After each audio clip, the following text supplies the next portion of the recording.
I'm Norma Neufner, policewoman, attached to the juvenile division. I'm on a call from a very worried mother whose daughter is missing. Her daughter's name is Judy Miller.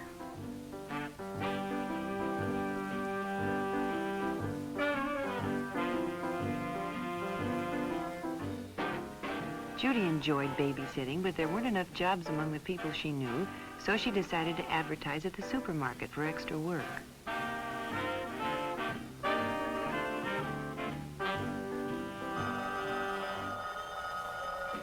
Late the following afternoon, the phone rang, and Judy was offered a job for that evening.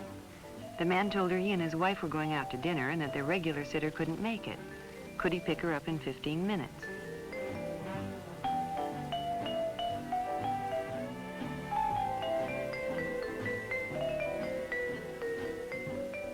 Judy's mother hadn't returned when it was time to go, so she left a message by the telephone.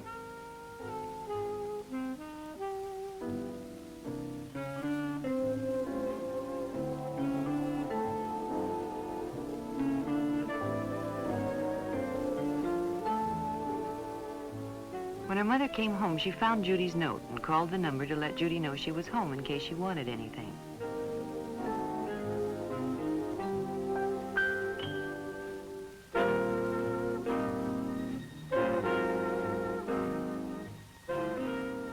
A woman answered, but she didn't know anything about Judy and told Mrs. Miller she must have the wrong number.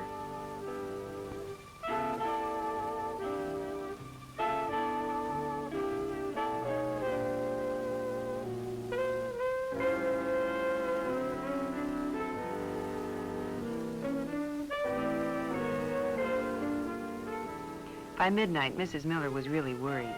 She phoned the police and was transferred to juvenile. I took the necessary information and assured her we'd do everything we could. She'd have to try to be patient and wait. The waiting lasted almost a week. Then the report came in. Judy's body had been found on a lonely desert road. The most difficult part of my job is bringing bad news to parents.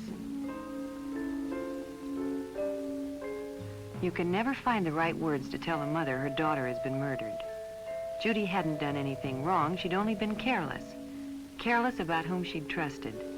In itself, there'd been nothing wrong about advertising for a job, but it led her to trusting a person she knew nothing about. A mentally sick person who used her innocent ad as an introduction to his act of violence. Being safe is often no more than applying good judgment in everyday life. One night while Barbara was babysitting, the doorbell rang. She didn't open the door, but called and asked who it was.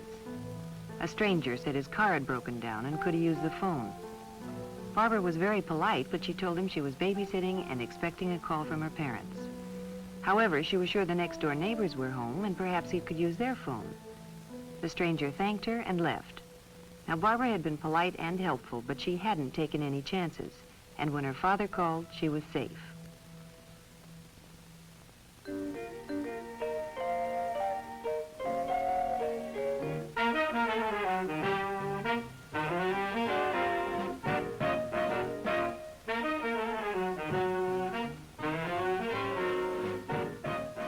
Friday night was movie time for Sally and Elizabeth. Their parents alternated weeks taking them and picking them up. Friendships are easily made in a crowded theater, and when two older boys struck up a conversation and moved next to them, they were secretly pleased.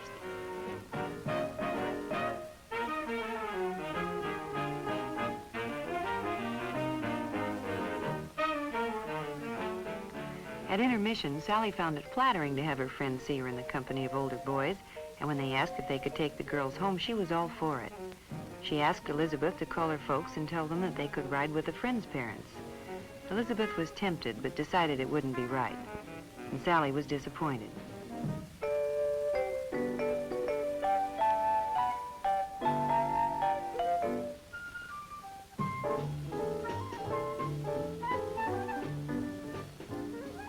When the show was over and they were leaving, the boys suggested that if Elizabeth couldn't go with them, why didn't Sally come? Sally thought it was a great idea and asked Elizabeth to tell her folks that her parents had picked her up. Elizabeth didn't like the idea, but Sally insisted. So, Elizabeth Elizabeth left alone.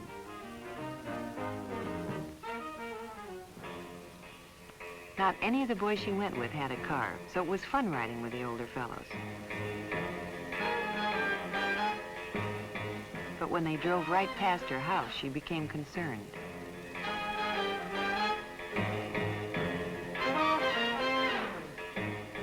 When they arrived at Lookout Peak, she was frightened. She tried to convince herself there was nothing to worry about, but when they parked off the road, she knew she had gotten herself into something she couldn't handle. At midnight, her parents became alarmed and called the Nelsons. Yes, Elizabeth was home. Hadn't they picked up Sally? No, over an hour ago. Well, of course she could talk to Elizabeth. Between guilty tears, Elizabeth told what had happened. Sally had been found, dazedly walking down the road from Lookout Peak. It was a night they'll long remember. In fact, Sally may never be able to forget it. Often seemingly innocent places can turn out to be just where wrong associations are made. Mary met Robert at just such a place. Robert frequented the malt shop in his spare time, which was considerable, as he'd finished high school and didn't work. Here he sought out the company of younger teenagers because he wasn't accepted by those of his own age group. Mary and her girlfriend could always be found at the malt shop after school.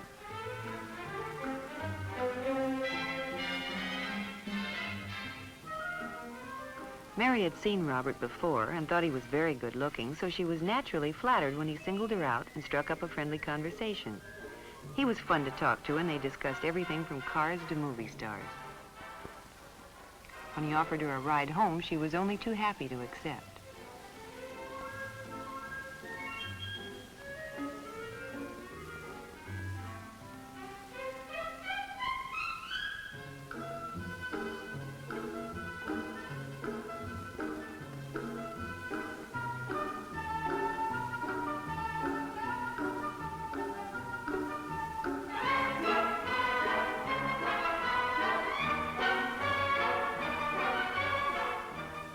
They drove around for a while and talked. Mary was a good listener, and Bob enjoyed nothing more than talking about himself.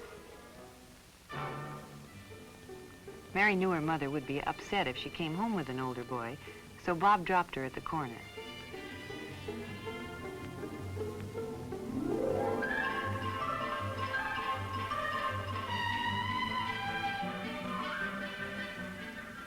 After that, they saw a good deal of each other. At first, Bob was willing to see her at the malt shop, but as time went on, he became jealous of her friends and insisted on their spending more time alone.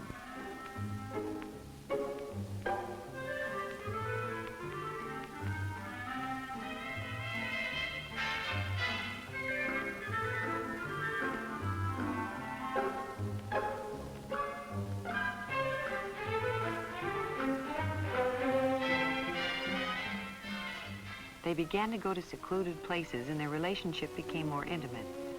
Mary knew things were getting out of hand because Bob became more and more demanding, but not wishing to lose his friendship or the prestige she enjoyed from her friends for having an older boyfriend, she complied with his desires.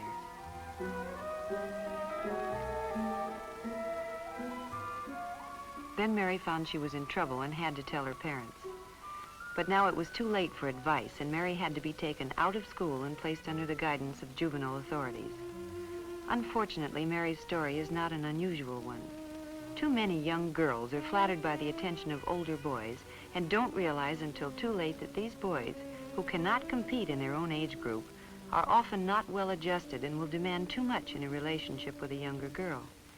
You see, it's often the things that are done without thinking that get young people into trouble. Trying to move too quickly into a world of grown-ups with a young person's faith often cause heartache and disaster.